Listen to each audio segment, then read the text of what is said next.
Telugu Desam party మహానాడుతో జగన్కు గుబులు.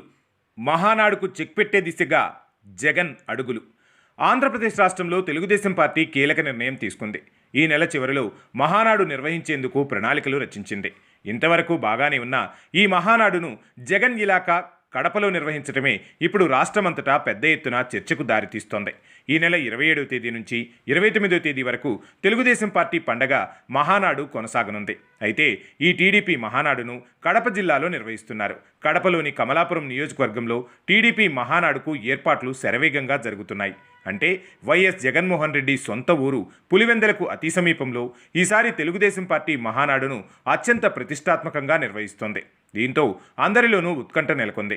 ఈ కార్యక్రమానికి ఇప్పటికే 19 కమిటీలు వేసింది తెలుగుదేశం పార్టీ అధిష్టానం. నారా లోకేష్ కూడా ఈసారి కీలక పదవి ఇవ్వబోతున్నారంటూ ప్రచారం జోరందుకుంది. చంద్రబాబు నాయుడు ఆ దిశగా అడుగులు వేస్తున్నారట. తెలుగుదేశం పార్టీలో వర్కింగ్ ప్రెసిడెంట్ పదవిని క్రియేట్ చేసి ఆ బాధ్యతలను నారా లోకేష్కు ఇచ్చేందుకు రంగం సిద్ధం చేశారట బాబు. కడప జిల్లాలో తెలుగుదేశం పార్టీ మహానాడు నిర్వహిస్తున్న నేపథ్యంలో వైసీపీ పార్టీ అధినేత వైఎస్ జగన్మోహన్ రెడ్డి సంచలన నిర్ణయం తీసుకున్నారట.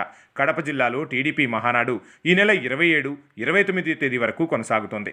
సరిగ్గా ఈ నెల 30వ తేదీన లేదా జూన్ మొదటి వారంలో కడప జిల్లాలో భారీ బహిరంగ సభ ఏర్పాటు చేసేందుకు జగన్మోహన్ రెడ్డి ప్రణాళికలు రచిస్తున్నారట. తెలుగుదేశం పార్టీ మహానాడుకు గట్టి కౌంటర్ ఇచ్చేలా ఈ సభను నిర్వహించే బాధ్యతలను పెద్దిరెడ్డి కుటుంబానికి అప్పగించినట్లు ప్రచారం జోరందుకుంది. దీంతో రంగంలోకి దిగిన పెద్దిరెడ్డి కుటుంబ సభ్యులు కసరత్తు మొదలుపెట్టారట. కడప, అందులోనూ పులివెందల అంటే వైఎస్ కుటుంబమే గుర్తుకొస్తోంది. అలాంటి జగన్ ఇలాకాలో సభ, అందులోనూ తెలుగుదేశం పార్టీ పండగ మహానాడు నిర్వహించడం ద్వారా మొన్నటి ఎన్నికల్లో కూటమికి పట్టం కట్టిన కడప ప్రజలకు, అక్కడి నాయకులకు భరోసా కల్పించి రాబోయే రోజుల్లో సీమలో పసుపు జెండాను ఎగరేసేందుకు పక్కా ప్రణాళికలు రచిస్తోంది తెలుగుదేశం పార్టీ అధిష్టానం. చూడాలి మరి జగన్ తన ఇలాకాను ఎలా కాపాడుకుంటారో.